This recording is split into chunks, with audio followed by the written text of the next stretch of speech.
Hello YouTube, how is everyone doing? It's Professional here. Welcome back to my playthrough of Red Dead Redemption. Here we got a pretty important part on this. We're gonna be confronting Dutch.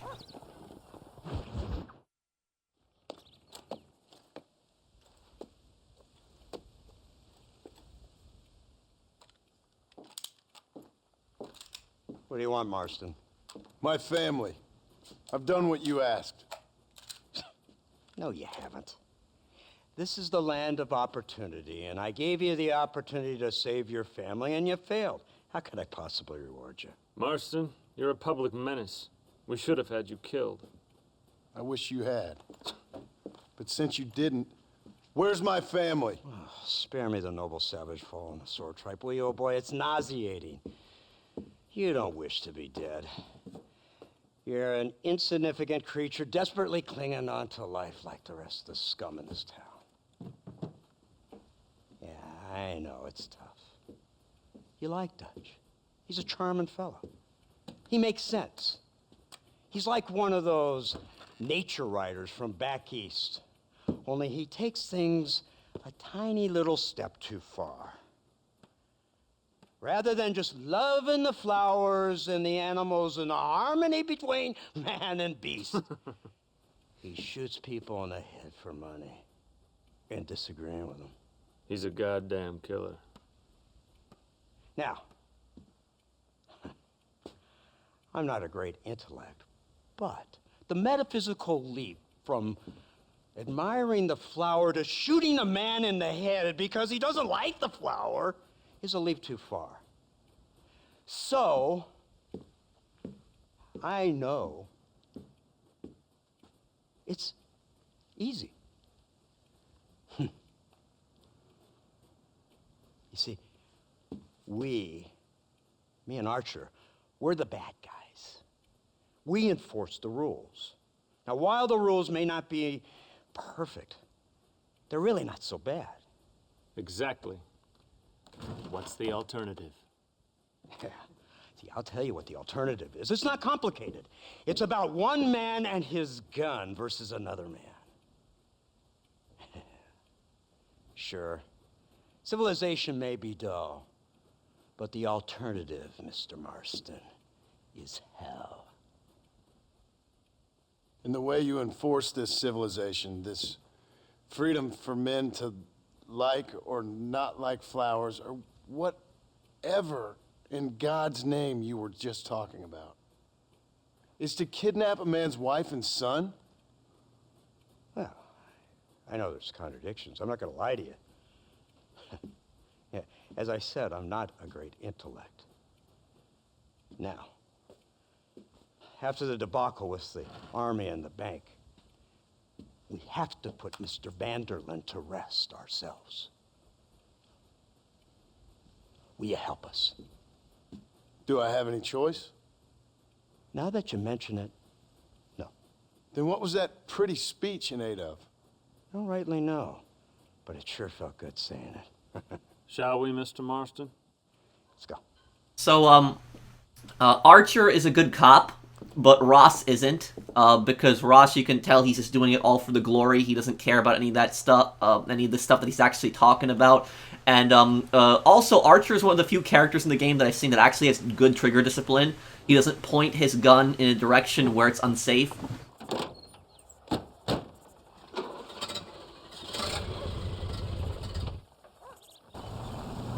So yeah, this just shows you how the West has pretty much modernized. It's the West is dead with this mission. Shall we? The Maxim machine gun, invented in the 1880s, the first, really automatic weapon that was mass-produced. And in this time period, even though they had machine guns, they didn't really mount these to vehicles yet. This didn't really happen. This started happening around World War I. There was wagons that had, like, some mounted weapons, but you never really had something like a car with a mounted machine gun. This is still something relatively new. This isn't much more than a simple prototype. You should see what they're working on in Virginia. Soon there will be no war we can't win. Also, if you read the newspaper, you can read about a Cold War going on between Germany and Britain. That's the prelude to World War I, how they're both building up a giant navy. No mistakes this time. You hear me, Marston? I thought you were talking to Fordham.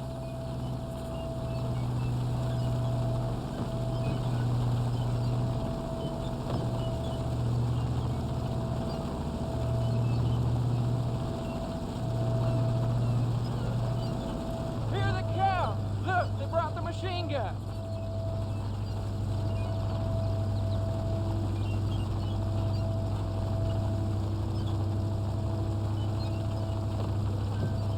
What's the word, Captain? We spotted one of Dutch's men about an hour ago. I think he took the bait. Let's get in position then. Have your men ready to run them down if you have to. Also, if the American forefathers saw stuff like this, they would absolutely hate this. Because America's had a tradition of having a very small military. The forefathers never believed in a very large military like you're seeing even at this point. And the military at this point is even, smaller than the military that we have now. But historically, the military that we had was like around 10% of the size that we have now. America never really believed in having a big, large military, because one of the ideas of America, for example, is the founders, the reason that they were so against having a large military is because they believe that with a large military, you give the federal government more power, and then it makes it easier to control the citizens. And that's what the founding fathers were scared of. They were very skeptical of government power, and so they tried to limit it as much as possible. And if you look through American history, throughout the entire history, we've always had a small military. There was times when we had a much more larger military, and those times were like the War of 1812, when America and Britain got into a second war. We did build up a little bit of a bigger military, but what happened was, right after that war, we disbanded the large military. Now, we always kept a few thousand soldiers, on duty, but we disbanded the vast majority of the military. Whenever there was a war, we built up a military, but then we disbanded it afterwards. And this ended up happening during the Civil War. It's probably when we built up one of the largest militaries in our history. We needed a draft. We needed to stop the Confederacy. The Confederacy was seceding. The Confederacy wanted to keep slaves, and so Lincoln needed to build up a big military at that time. That's why he had a federal income tax, and you had people at the Bureau of Internal Revenue, who later became the IRS, who collected that. However, though, after the Civil War, what actually happened was the federal income tax was actually repealed, and that big military that we built up to defeat the Confederacy, once the threat was stopped, once the Confederacy was defeated, we disbanded the large military. We didn't keep that large of a military. Sure, we kept some soldiers in the South, but for the most part, that huge army that we had during the Civil War was largely disbanded after the war. And then what ended up happening is during the Spanish-American War, at the time of Red Dead Redemption 1, we built up a pretty large military to fight Spain. When that war ended, we disbanded that large military. And then ended up happening is before World War I, we didn't really have that big of a military. And then when World War I happened, we had the draft, and after World War I, we actually disbanded the large military. And so we went back to having a small military. Now, we had some bases, obviously, you had bases like in Pearl Harbor, in Hawaii, but our military was not at that large. Then when World War II happened, when Japan attacked us, we really modernized, we built a lot of factories, built a lot of munitions, we recruited and drafted a lot of people, and the military got much, much bigger. And what ended up happening is after World War II was after that conflict, that was the first time that we did not disband the military. So every single time when there was a war, we built up a military and we disbanded it right afterwards. But World War II, that was the first time that we did not disband the military. And the reason we didn't disband the military is because of the threat of the Soviet Union, because everyone at that time thought that there was going to be a World War III with the Soviet Union. And so even after the Cold War ended, we still kept that really, really large military. Now, it's debatable about whether it was, good or bad to have this really, really large military, but I'm just telling you guys about the history of it. The Founding Fathers, for example, they would be completely against, having this giant, massive military. They obviously believed in having a military, I'm not saying they didn't, but they didn't want the military to be this enormous, that you're going to have, bases in other countries all over the world. They'd be completely against that. And so, they saw stuff like this, they would definitely not like this. I hope you guys like it when I talk about the history a lot in my videos. But a lot of people don't know that America historically has had a very small military for most of its history. It wasn't until recent times that we've had a very large, powerful military. There they are! Open fire! Who wants this now?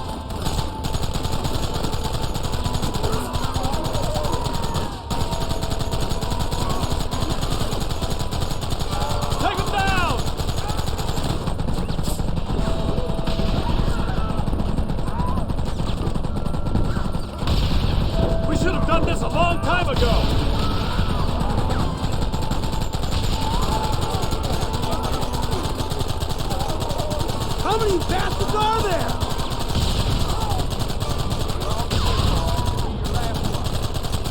We'll kill you all!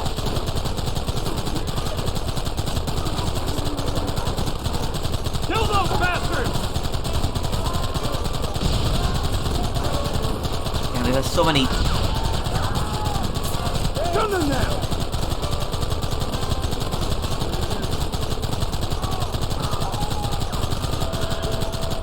You want me now? They're retreating! Cease fire and mount up! We're going after them! Yeah, the thing about the Maxim is the Maxim would not be able to shoot like this. I'm telling you, the Maxim would be overheating by now. If I sprayed it like this, it would definitely be overheating. Maxims typically were not fired like this. Like you see, like a lot of times when you see World War I movies, you just see them just spraying around the machine gun like that. That's typically not what happened. You would actually be firing a weapon like this in bursts oftentimes. This is insanity! I can hardly hold on! Just shut up and drive, Fordham! Look out behind those rocks! Take them early!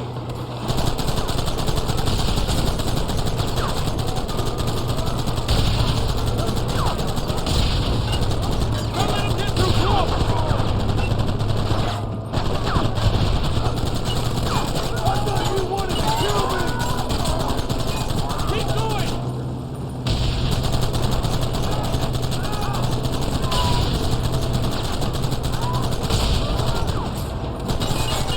Okay, doing really good here.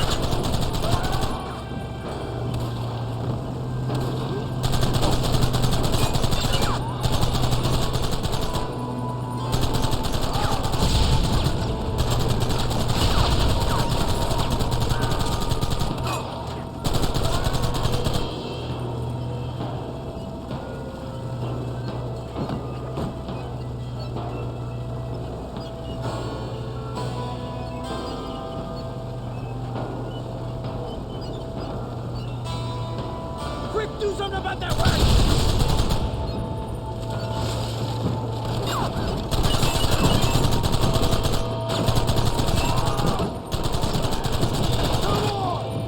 on!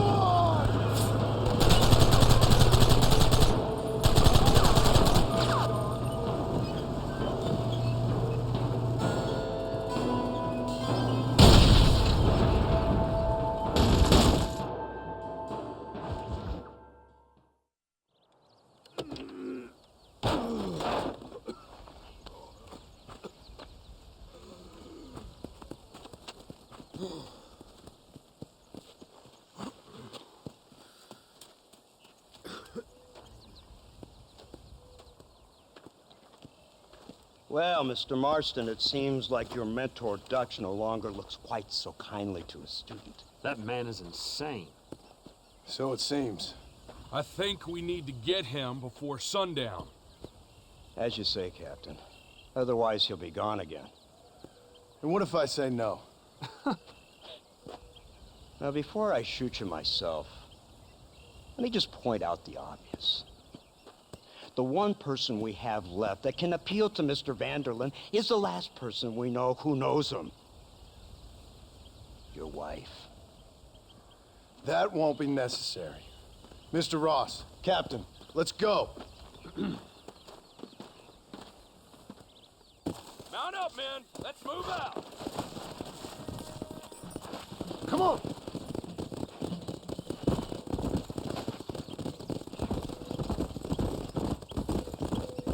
So you're the one who's gonna kill him? Dutch? Yep, that's what they keep telling me. But if you feel like doing it, please be my guest. This is suicide, if you ask me. My scouts have seen that fort of his. I wanted to wait for more men, but them city boys back there weren't having none of it. And you answer to them? Unfortunately, it seems that now we do. Now the thing is, Dutch is insane, but he's not They stupid. said you was in a gang He's with definitely this very, Dutch Vanderlyn. he's very well aware of how to fight guerrilla warfare, Don't seem and like he the knows how kind to of fella set up you a wanna fortified run with. position. Unless I completely misjudged your character, of course. When he turned crazy, I left. At least I tried to leave. Till those suits back there came and knocking, threatened to kill my wife and son if I didn't go after them. Strange times we live in, partner. Strange times. It's a funny business. Army, government men, criminals, with all due respect. You're telling me? Too many hands on the tiller if you ask me. This is how mistakes happen. My boys don't know who's giving the orders no more. Take it from me, mister. We get up there, it ain't gonna matter. It'll be every man for himself.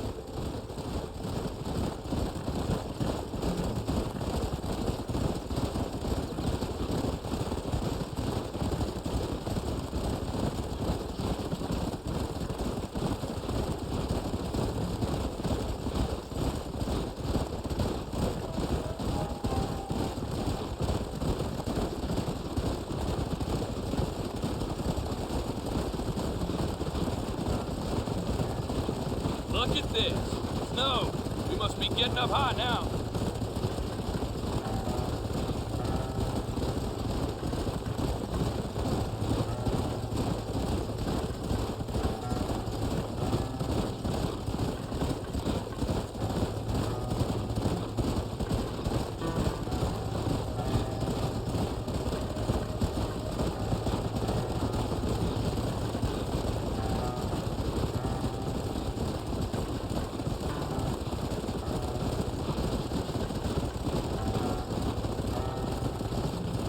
Okay.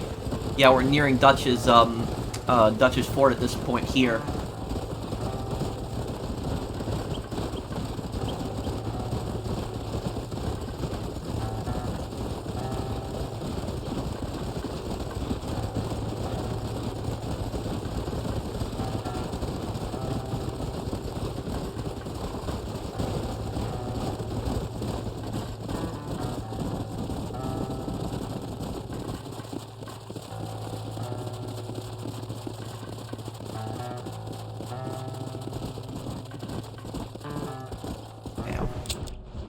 Oh yeah, yep.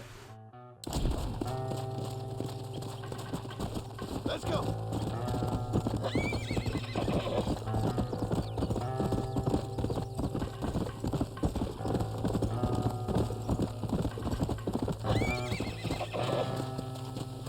It's so weird seeing West Elizabeth on the other side, knowing I can't go there.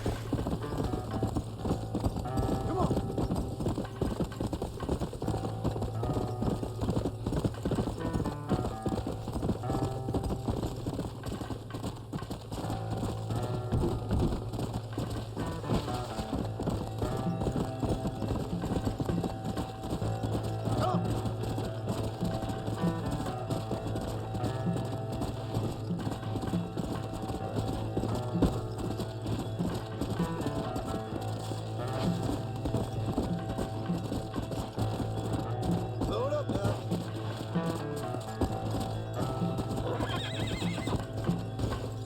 Come on. Whoa there.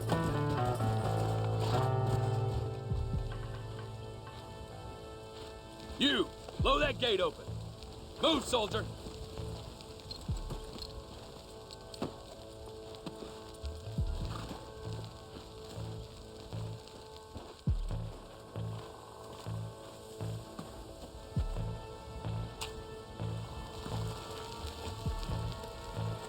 Go! Get down!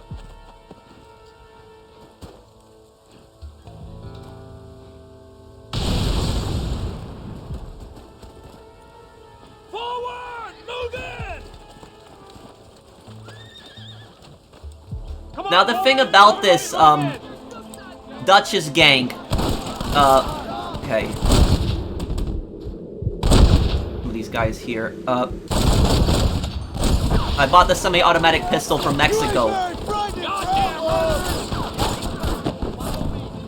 Forward!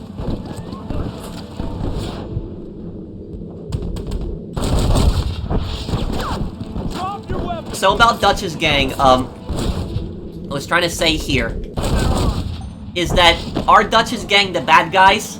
Yes. But are they evil? Not really. They do, you know, obviously really bad things. But the thing about this is, when you think about it, has Dutch's gang been wrong? Yeah, they have. You know, the federal government, Dutch's gang is mostly Native Americans. The federal government has taken over their land, basically ruined their lives. Does it justify their murders? No. but you understand their perspective a little bit. Now, the federal government, are they the good guys? No, not really. Because the federal government, they're acting like they're doing it to protect the people, but the main reason that they want Dutch's gang eliminated isn't because it's to protect the people, it's more because it challenges their authority over the region. That's why they want Dutch's gang dead. It's not about protecting the people, it's more about the fact that Dutch is challenging their authority. Great.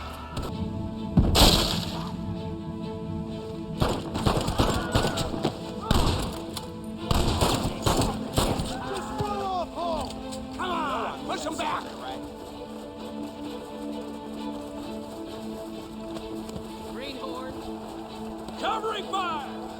Look out! There we are. Right now.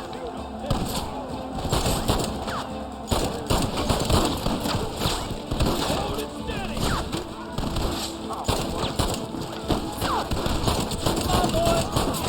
Yeah, I do like the C93 a lot. You're all dead!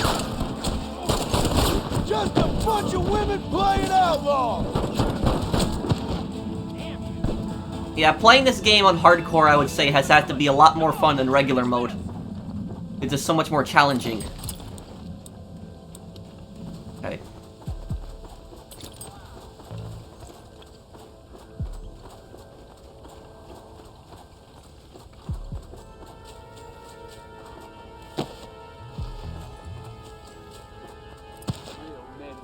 Okay, it seems like a perfect place to use the Carcano. I don't care how many of you there are!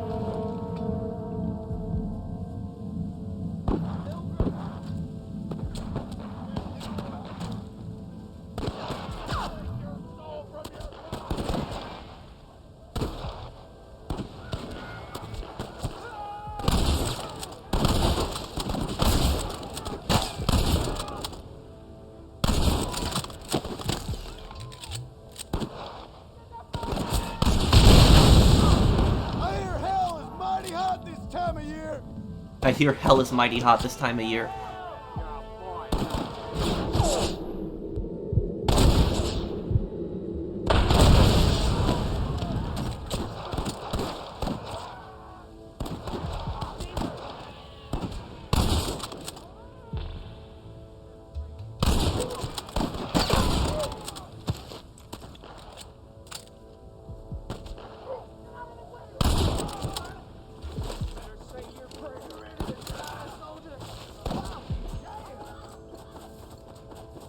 Now, the thing about Dutch's base, oh, there's a lot of guys here. I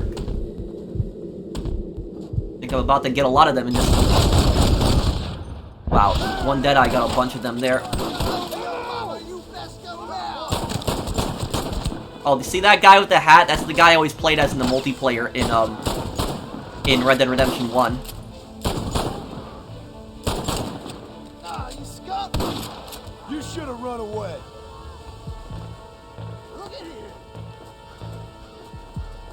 Okay.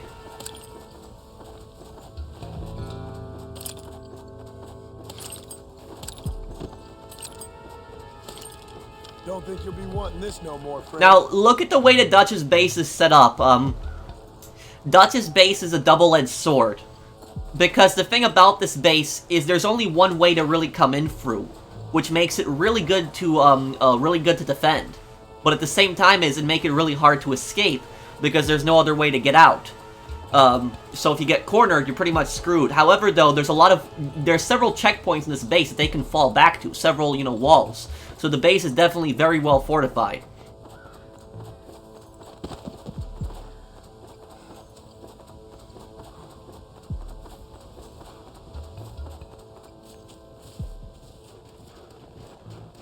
Right, Marston. We'll take 2 men with us. The rest will stay here and take care of the wounded. They'll plant charges at the gate. You and I'll provide the cover fire. This is it, men. Let's get that gate down. Get ready to hold off their fire, Marston. Hold them off! We need time to set the explosives! Look there!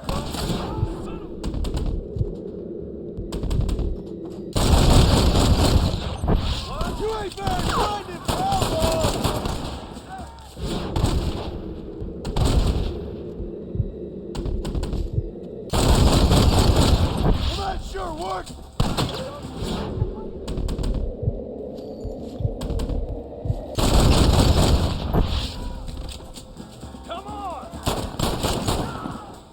last magazine in the C93. Fear makes you sink like a filthy pig. Don't make me pull this trigger, mister. Everyone get back! Here it comes! You tend to your wounded. I gotta face Dutch alone. Looks like it's me and you, John. You should have stayed at home.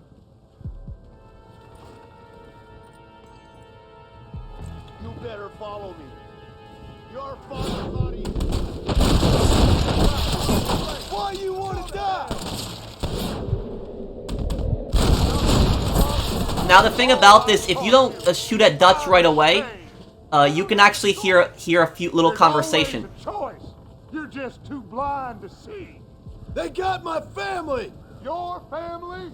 Abigail was any man's wife, John. And Jack, he's another whore's son, just like you. You're weak. You always were. You never had the stomach for this. For what? You got no idea what you're killing for! You never could see what I could see, John. You were too scared. You'll never get me to surrender. You better kill me, John.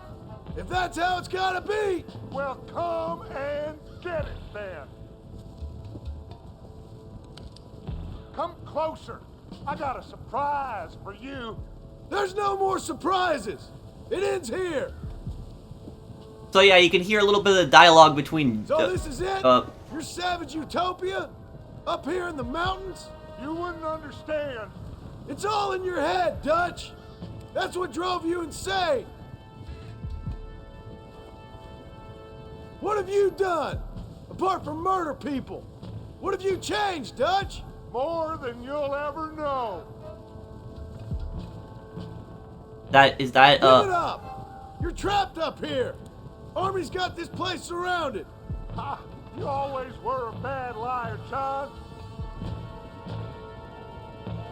seeing if there's anything else left for them to say.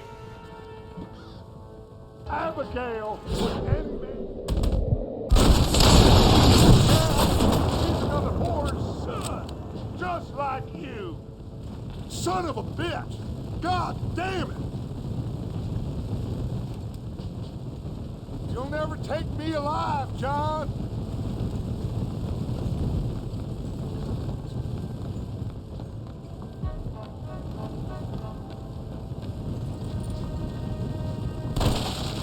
It's over, John. I ain't leaving here without you.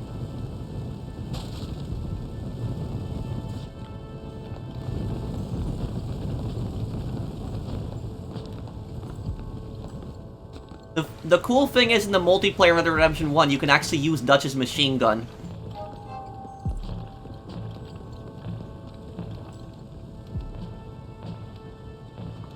You're just like me, John. You can't change who you are. I ain't like you.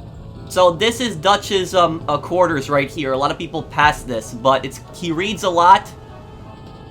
He has a typewriter.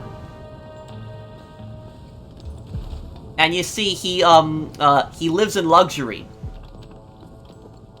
Even in the caves here. So yeah, this is Dutch's quarters. A lot of people miss this place here.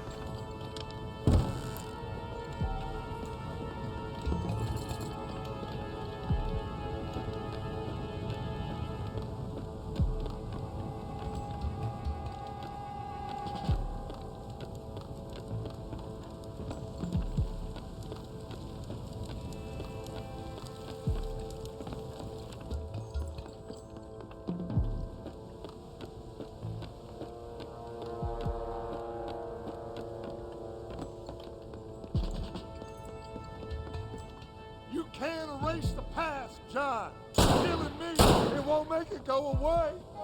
That's where you're wrong.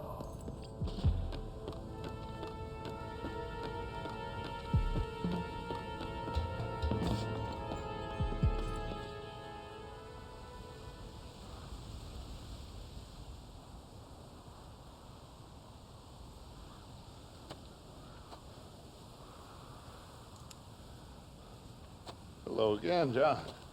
Hello, Dutch. We gotta stop meeting like this. Sure. I got a plan, John. You always got a plan, Dutch. This is a good one. I don't doubt it. We can't always fight nature, John. We can't fight change. Can't fight gravity. We can't fight. He says the nothing. same speech in Red Dead Redemption 2. My whole life, all I ever did was fight. Then give up, Dutch. But I can't give up, neither. I can't fight my own nature.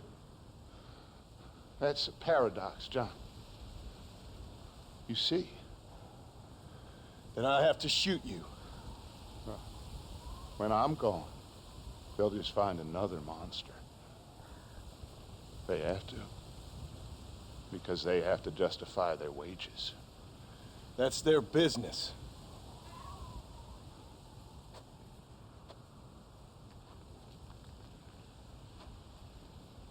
Our time has passed, John.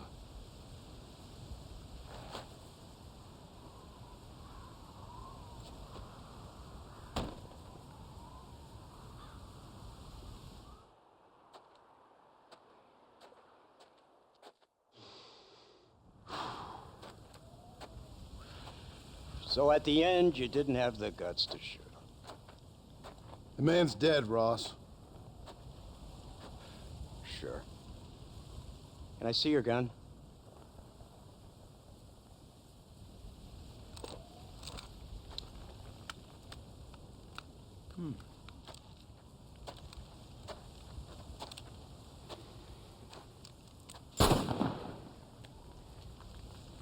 Oh, trust me. It looks better in the report that way. Where's my family? Your wife was killed in a prison riot last week. So, I'm only joking, dear boy. They were sent back to that Scrabble ranch of yours in Beecher's Hope. They're quite safe and sound. They better be. Thank you, Mr. Marston, for everything. I know this wasn't easy for you, but I have to say, you've done your country proud. Yeah, exactly. See you around, John. Try to stay out of trouble. Come on, Archer. Let's go find somebody else we can annoy. Come on! Head home to see your family, and, oh yeah.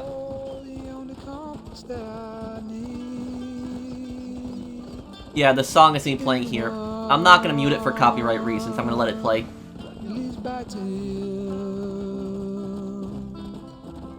And I know the only compass that I need is the one leads back to you. And the burning blisters on my feet will call.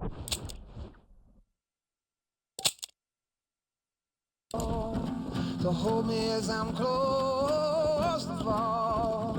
Away from the home of your arms I stray. Off the radar and into harm's way. Now I know the only compass that I need is the one.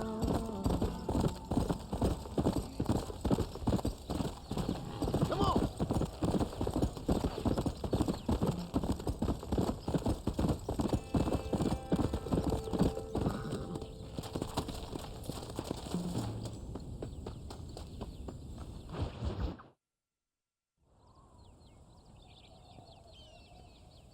Abigail! Jack! Anyone here?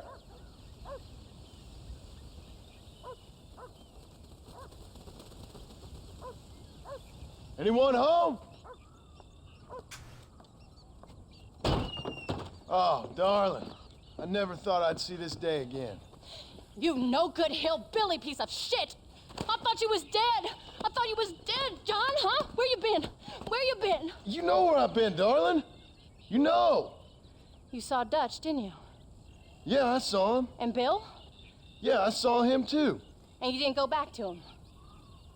I left that life. Just as you left yours. How'd they treat you? Oh, I can take care of myself, John.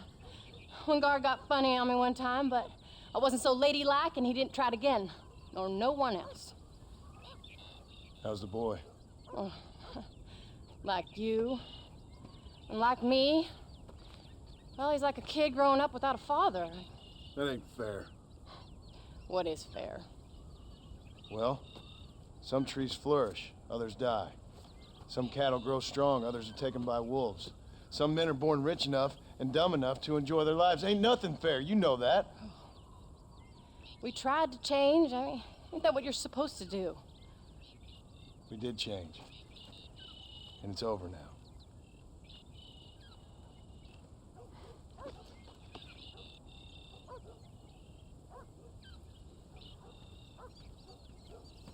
Jack! Jack, come here, boy. Hello, sir. Come here. How you been? Coyotes ate all the chickens and poachers took the cattle. I tried, Father. I tried. I know you did, son. I know. And don't you go blaming me, boy. Don't you go blaming me. I ain't blaming no one, old man, but since you're still alive, there's 4 mouths to feed. And no cattle. That's a nice way to greet somebody. Why don't I get the warm and tender embrace? Consider the fact I ain't put a bullet in your embrace, old man. You were supposed to look after the place. I did. Well, I did my best. Thing is, there was too many of them. I thought you was dead. I wasn't drinking. Hold your excuses until you figured out which one to use. When somebody says I wasn't doing something, they were probably doing it. Go get your bags packed, boy. We got work to do. We leave in the morning. Go on. Yes, sir. Where are you going? Well, it's getting kind of dark now, but in the morning we've got to go get ourselves some more cattle. I've got friends at McFarland's ranch. It's over in Hennigan's stead who can sell us some. Now, Abigail, I hope you learn to cook. Yes. Didn't I say, rather than some prison, they actually kept me incarcerated in a cooking school for young ladies.